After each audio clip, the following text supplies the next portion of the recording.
Bonsoir à tous et bienvenue à cette session d'information. Voici les titres de l'actualité de ce lundi 4 septembre. La rentrée de classe a eu lieu ce lundi, une rentrée timide. Certains parents continuent à se plaindre du manque des moyens financiers pour envoyer leurs enfants à l'école. Élèves et parents ont réagi à notre micro. Vous suivrez tout cela dans ce journal. À la une également, procès Bukanga Lonzo. L'ancien Premier ministre Matata Ponyo s'est présenté devant le juge de la Cour constitutionnelle, mais ses avocats ont sollicité et obtenu que l'audience soit renvoyée au 25 septembre, le temps de mieux étudier certains éléments du dossier. À l'international, au Gabon, le général Brice Oligui a prêté serment ce lundi, 5 jours après avoir renversé le désormais ancien président Ali Bongo. Bonsoir à tous. La rentrée scolaire 2023-2024 a été effective ce lundi 4 septembre sur toute l'étendue de la RDC comme prévu par le calendrier scolaire.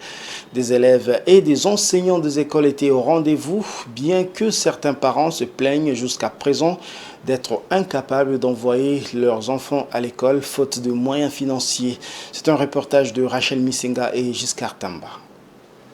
La rentrée scolaire 2023-2024 prévue pour ce 4 septembre 2023 sur toute l'étendue de la République démocratique du Congo par le ministre de l'enseignement primaire secondaire Tony Mwaba a bel et bien eu lieu. Dès 6 heures du matin, l'on pouvait remarquer les élèves en uniforme aux couleurs bleu et blanc sur différentes rues de la ville de Kinshasa. Au micro des Géopolis Télévision, ils ont exprimé leur joie de reprendre l'école et nous relatent leurs premiers jours. Ça s'est bien passé.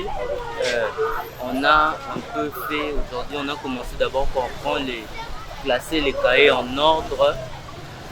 Après le prof nous a donné un peu des exercices de l'année passée, de la 5e. Après c'est fini, on a patienté jusqu'à la sortie. Bon, il y avait quand même assez des élèves, malgré d'autres n'étaient pas venus. Je ne sais pas pourquoi, si peut-être ils n'avaient pas eu le temps de se préparer. Ça s'est bien passé, sauf qu'on n'a pas eu tous les cours. On a eu le cours du titulaire du français. C'est toujours comme ça. Et après, c'est le deuxième jour que le prof rentre.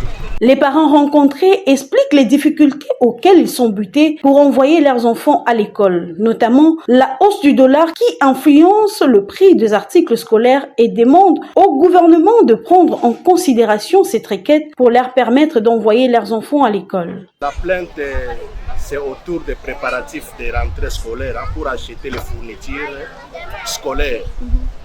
Les histoires sont chères dans les marchés, vu les taux de dollars. Les cahiers coûtent énormément cher. Ce que nous pouvons formuler comme demande au gouvernement est qu'on puisse revoir les taux de dollars et jouer sur la politique de baisse des prix des marchandises sur les marchés pour que nous soyons en mesure quand même d'acheter, de bien préparer la rentrée scolaire des enfants. Certains parents plutôt se plaignent du fait que certaines écoles exigent jusqu'à présent l'achat de fournitures et uniformes à l'école, moyennant le paiement de la compte de frais scolaires, malgré l'instruction donnée par le ministre de l'enseignement primaire secondaire Tony Mwaba, interdisant aux écoles d'imposer aux parents l'achat des fournitures à l'école ainsi que la compte de frais scolaires. Un suivi est donc urgent. Et si les Congolais avaient des revenus importants, la rentrée de classe serait paisible et beaucoup de parents ne se plaindraient pas. C'est ce que soutient en tout cas l'analyste économique Mathieu Takizala. Pour lui, le dialogue entre les autorités politiques et leurs partenaires sociaux doit être privilégié. Mathieu Takizala est au micro de Giscard Tamba et Jojo Moulamba. Le conflit a toujours été par des négociations professionnelles. Parce que ces professionnels aussi ont les réalités, l'État aussi a ses réalités. Je crois qu'il faut rentrer en négociation professionnellement pour trouver des issues de sortie. Parce qu'aujourd'hui, l'enseignement n'est pas de plus en plus financé par des foyers parce que les foyers n'ont pas de revenus. 3/4 des foyers n'ont pas de revenus. Nous devons chercher des voies et moyens qui soient à la famille rurale, parce que là on parle dans la partie urbaine, mais la partie rurale aussi. Il y a un énorme problème. Vous savez qu'il y a des villages entiers en démocratie du Congo où même les camions ne rentrent pas. Or que le villageois, il produit pourquoi? Pour vendre aux citadins. Donc il y a une scission. Donc si nous parlons de l'école, nous devons parler de l'école rurale et de l'école urbaine. Donc il y a beaucoup de déficits dans tout le secteur de la vie nationale et démocratique du Congo aujourd'hui, d'où l'importance de relancer l'économie congolaise.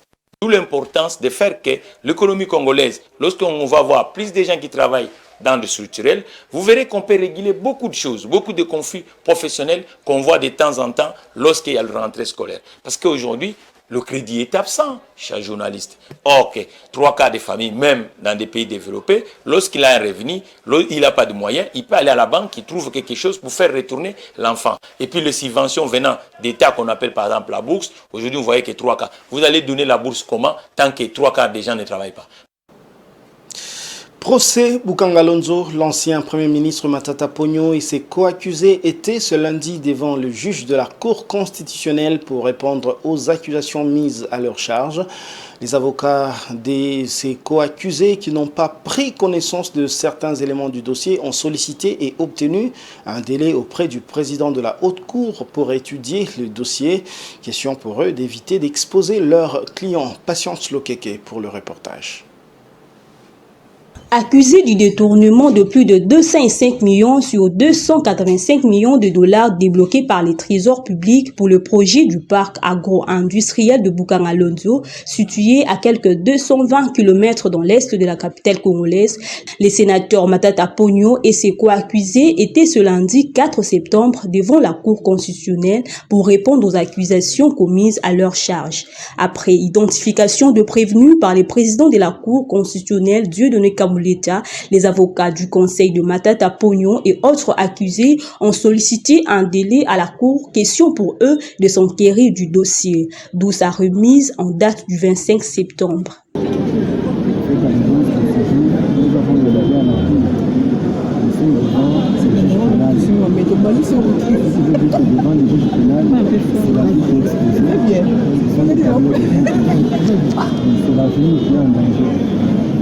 Va permettre à la Cour de l'exprimer pendant que nous, on n'était pas en possession du dossier. Ce qui veut dire que nous, on n'a pas compressé le dossier.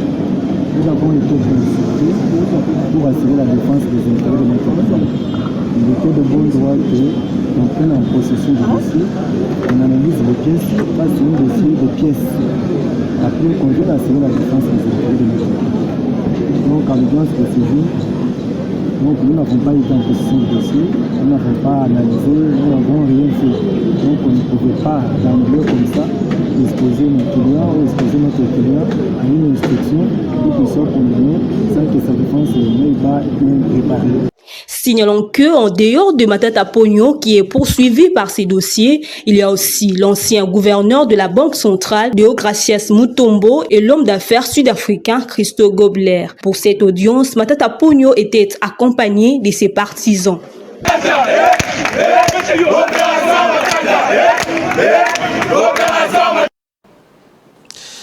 C'est la première conséquence des troubles survenus à Goma au milieu de la semaine passée. 2 officiers de l'armée congolaise sont détenus à l'auditorat militaire à Goma. Les membres du gouvernement en mission dans cette ville du Nord Kivu ont également rencontré une délégation de la Lucha, lutte pour le changement, autour notamment des événements malheureux qui ont endeuillé, qui ont causé la mort d'une 50aine de personnes. Suivez.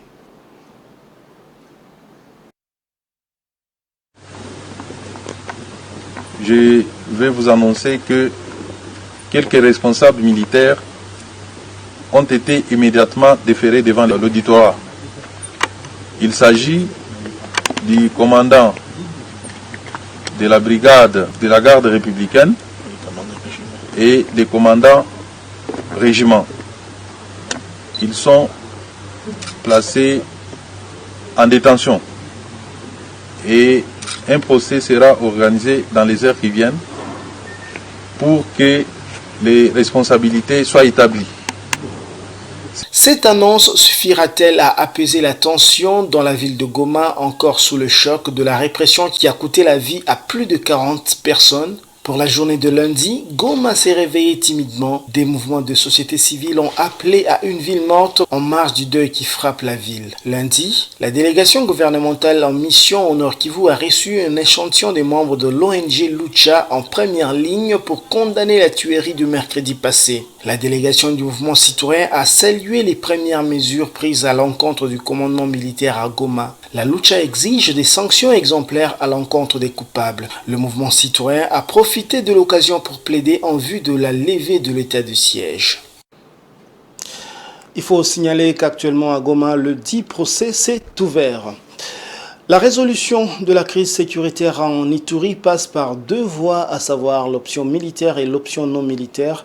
Position exprimée par le professeur Rui Guabaguma à l'issue de son entretien avec le vice-gouverneur de l'Ituri, le commissaire divisionnaire Raus Chaloué, faisant le point de l'existence d'un comité de professeurs de l'université de Bunia. Ce notable iturien encourage l'administration militaire de l'Ituri pour l'élan de développement amorcé par le lieutenant-général Johnny Luboya pendant cette période de l'état de siège. Suivez. La résolution de la crise sécuritaire en Ituri passe par deux voies, à savoir l'option militaire et non militaire. Position exprimée par le professeur Rui Guabaguma à l'issue de son entretien ce vendredi 1er septembre 2023 avec le vice-gouverneur de l'Ituri, le commissaire divisionnaire Raus Chaloué, faisant le point de l'existence d'un comité de professeurs de l'université de Bunia. Il y a la politique de la carotte et aussi la politique de bâton. Si on ne combine pas les deux avec la carotte seule, je doute qu'on aille trop loin. Un enfant qui fait du mal, on le gronde, s'il continue, on le frappe un peu. Ce n'est pas pour le tuer, mais pour l'éduquer. Nous sommes dit, nous viendrons vers l'autorité qui a accepté de nous rencontrer pour débattre les voies et moyens pour sortir de la crise sécuritaire de l'Ituri. Alors vous comprenez que ça fait plusieurs années, des jeunes gens qui sont nés dans les désordres, la tuerie, ils n'ont pas des idées de paix. On les a privés peut-être de développement, ils ont appris à vivre au départ du fusil. Donc nous, il ne faut pas les faire sans que nous soyons avec l'autorité. Donc nous allons réfléchir, lui donner des pistes de solutions et ensemble commencer, tant soit peu, prêcher l'évangile de la paix dans la jeunesse perdue. Par ailleurs, ces notables ituriens encouragent l'administration militaire de l'Ituri pour l'élan de développement amorcé par le lieutenant-général Luboya Johnny pendant cette période de l'état de siège. Nous saluons ce que nous avons vu ici, l'organisation au niveau de la province, les efforts de moderniser la ville de Bunia. Ces efforts, nous les saluons. Nous les encourageons aussi d'abord dans le même sens sur le plan sécuritaire. Signalons que la sortie officielle de l'association de professeurs de l'INIBU interviendra incessamment et compte une dizaine de membres à son sein.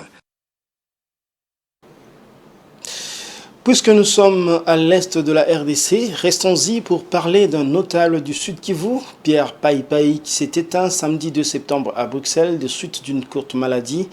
L'ancien gouverneur de la Banque du Zaïre, ancien candidat à la présidentielle, était âgé de 76 ans. Retour sur son parcours politique et professionnel avec Dieudonné Boinali. Ancien gouverneur de la Banque centrale du Congo, Pierre Paipai Siakasigé est décédé le samedi 2 septembre 2023 dans la matinée à Bruxelles, capitale du Royaume de Belgique, de suite d'une courte maladie. En effet, le gouverneur honoraire de l'ex-Banque du Zaïre, Pierre Paipai, était en Belgique depuis quelques jours pour un contrôle médical. Et voilà, la mort l'a surpris. La dépouille de l'illustre disparu sera rapatriée en RDC pour des obsèques dignes de son rang. Mais qui était-il au juste? Quel est son parcours politique et professionnel? Né le 10 juillet 1946 à Bukavu, dans la province du Sud Kivu, Pierre Paipai était licencié en sciences économiques de l'université Lovanium, actuellement université de Kinshasa. En 1969, avec la mention grande distinction, assistant à la faculté des sciences économiques en 1970, il devient en 1975 administrateur directeur général du groupe Medifar et vice-président de l'Association nationale des entreprises du Zaïre, ANESA, actuelle Fédération des entreprises nationales du Congo pour le secteur pharmaceutique. Nommé commissaire d'État, notamment à l'économie nationale, à l'industrie et au commerce extérieur entre 1980 et 1982 et au portefeuille de 1982 à 1983, il devient gouverneur de la Banque du Zaïre de 1985 à 1991. Candidat malheureux à l'élection présidentielle de 2006, il sera élu député national lors des législatives de cette même année, peu à l'âme de l'illustre disparu. Vous le savez, la RDC a lancé la production industrielle dans la première zone économique spéciale de Maluku. C'est un circuit économique de grande valeur qui se met en place avec un régime fiscal spécifique. Mais que sait-on des subtilités fiscales mises en place pour attirer plus d'investissements dans cette zone? Tentative de réponse dans cet élément de la rédaction.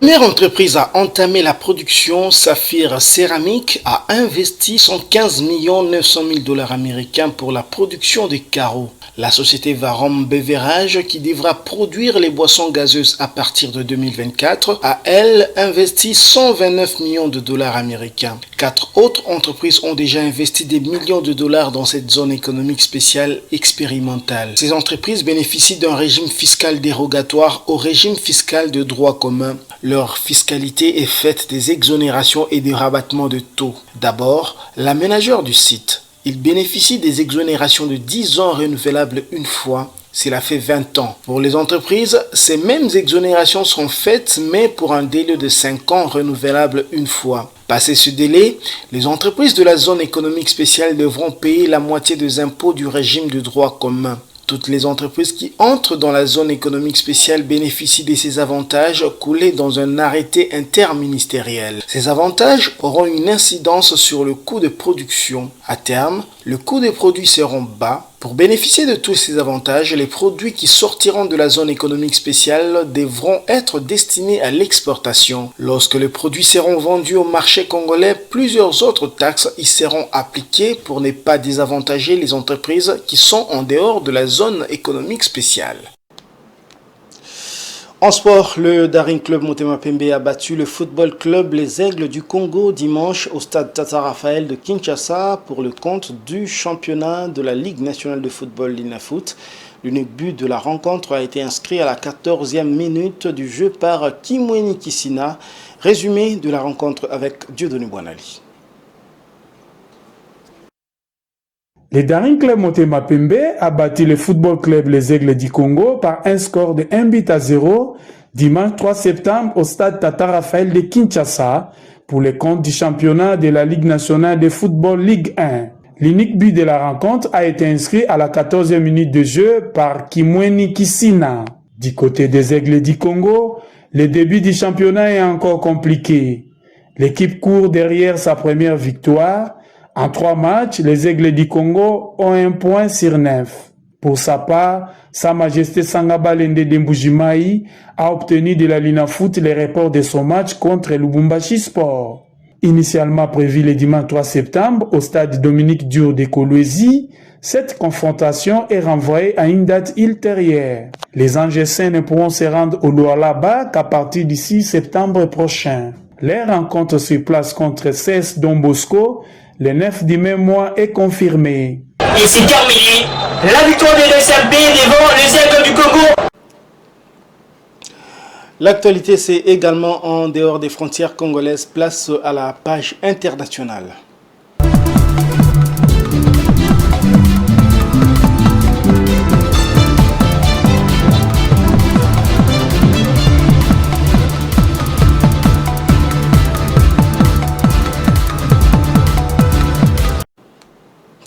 Je l'avais annoncé en titre, le général Brice Oligui Nguema, qui a renversé le président Ali Bongo il y a 5 jours au Gabon, a prêté serment ce lundi comme président d'une transition dont il n'a pas fixé la durée. Par ailleurs, il a réitéré la promesse de rendre le pouvoir aux civils par des élections crédibles. C'est un reportage de nos confrères de TV5 Monde. Le nouvel homme fort de Libreville, le général Oligui, a été proclamé président du Gabon. Lors de sa prestation de serment ce lundi, le putschiste a juré de préserver les acquis de la démocratie. Même si Oligui n'a pas fixé la durée de son mandat en tant que président de transition, il promet toutefois aux Gabonais d'installer des institutions plus démocratiques avant de mettre en place des élections libres. Je jure devant Dieu et le peuple gabonais de préserver en toute fidélité le régime républicain, de respecter et de faire respecter la charte de la transition et la loi, de remplir mes fonctions dans l'intégrité supérieure du peuple, de préserver les acquis de la démocratie l'indépendance de la patrie et l'intégrité du territoire national. Je m'engage solennellement et sur l'honneur. Le général Oligui a été applaudi par les juges de la Cour constitutionnelle, à l'exception de sa présidente qui a été écartée. De nombreux militaires et fonctionnaires de l'État étaient également présents à la cérémonie, alors qu'une frange de l'opposition exhorte le général Oligui à céder le pouvoir. De nombreux Gabonais semblent lui avoir déjà accordé leur confiance, avec l'espoir que ce nouveau président de transition puisse mettre fin pour de bon au règne de la famille Bongo, qui a duré plus de 5 décennies.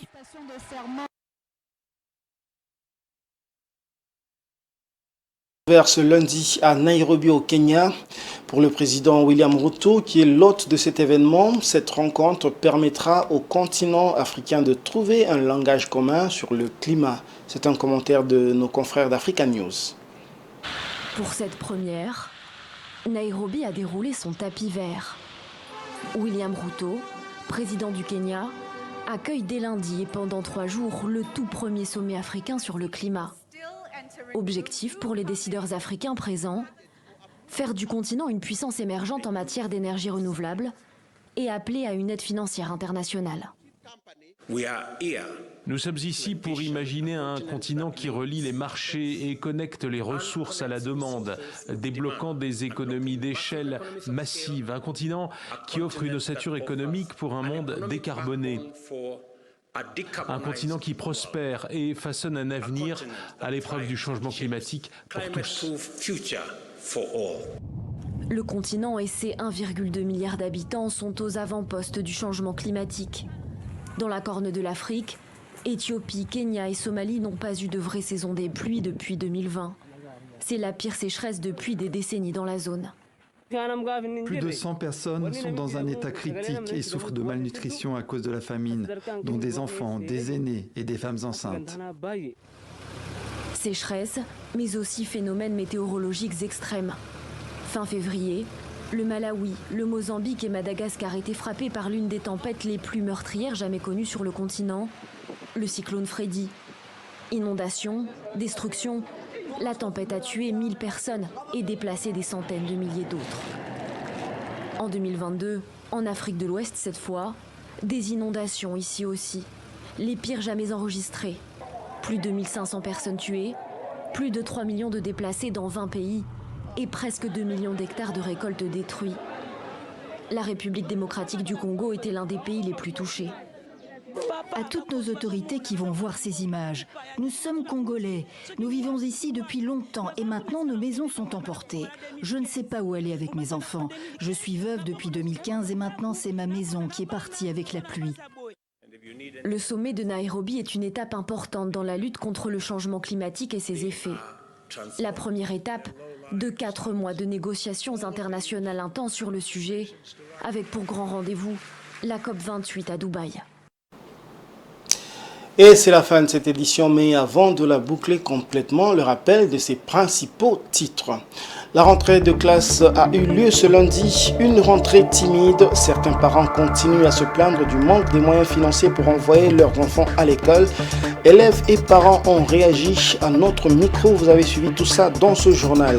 À la une également, vous l'avez suivi, procès Bukanga Lonzo, l'ancien Premier ministre Matata Ponyo s'est présenté devant les juges de la Cour constitutionnelle, mais ses avocats ont sollicité et obtenu que l'audience soit renvoyée au 25 septembre, le temps de mieux étudier certains éléments du dossier.